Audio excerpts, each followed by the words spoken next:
સુરાશીસ કપાય તો પણ પગ પાછા ન થાય, માતૃભૂમિની લાજ માટે હસતા હસતા જાય. જલિયાવાલા બાગની ધરતી આજે પણ રડી રડીને પૂછે છે કે મારા નિર્દોષ લાલોના લોહીનો હિસાબ કોણ લેશે. અને એ વેળાએ પંજાબની પાવન ધરતીએ એક એવો હાવજ જન્માવ્યો જેની આંખોમાં આહુ નહીં પણ અગ્નિના અંગારા ધગધગતા હતા, જેનું નામ હતું સરદાર ઉધમસિંહ. કે હાવજ કદી ન ઝૂકે, હાવજ કદી ન હારે, ધર્મ અને દેશની આણ માટે એ હસતા હસતા શીશ ઉતારે.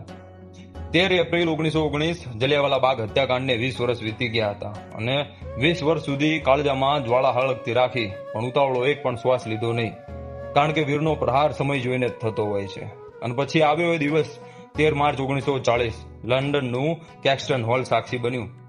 ત્યાં ઈસ્ટ ઇન્ડિયા એસોસિએશન અને રોયલ સેન્ટ્રલ એશિયન સોસાયટી દ્વારા આયોજિત એક જાહેર સભા ચાલી રહી હતી અને એ સભામાં જલિયાવાલા બાગના હત્યાકાંડ માટે રાજકીય રીતે જવાબદાર માનવામાં આવતા માઇકલ ઓડાયર હાજર હતો. વીર સરદાર ઉધમસિંહ વર્ષો સુધીની રાહ અને સંકલ્પ પછી ત્યાં પહોંચ્યા.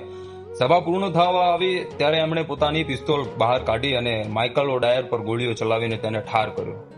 એ માત્ર એક વ્યક્તિ પરનો હુમલો નહોતો, એ જલિયાવાલા બાગના નિર્દોષ શહીદોના લોહીને ન્યાય મેળવવાનો તેમનો સંકલ્પ હતો. કે વેર નહીં એ ન્યાય હતો, ક્રોધ નહીં એ સંકલ્પ હતો, શહીદોના બલિદાનનો પૂર્યો એ પવિત્ર કલ્પ હતો. ઉધમસિંહે દુનિયાને કહી દીધું કે ભારતનો સિંહ અન્યાય સામે કદી માથું નમાવતો નથી. અન્યાયનો જવાબ ઇતિહાસમાં લખી જાય છે. અને ધન્ય છે એ માતા જેના ગર્ભથી આવો વીર જન્મ્યો, ધન્ય છે પવિત્ર માટી જેણે આવો વીર ક્રાંતિકારી ઉછેર્યો, જેનું નામ સાંભળતા જ દેશભક્તિની રગોમાં વીજળી દોડી જાય છે.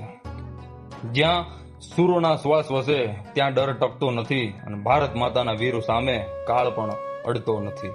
અને યાદ રાખજો કે શહીદો ક્યારે મરતા નથી, એ તો પેઢીઓના પેઢીઓ સુધી શ્વાસોમાં જીવતા રહે છે, યુવાનોની રગોમાં હિંમત બનીને ધબકતા રહે છે અને ભારત માતાના મસ્તક પર ગૌરવ બનીને ઝળહળતા રહે છે. એવા અમર શહીદ સરદાર ઉધમસિંહ અમર રહો. સત સત વંદન, કોટી કોટી નમન. ભારત માતા કી જય. વંદે માતરમ. ઇન્કલાબ જિંદાબાદ.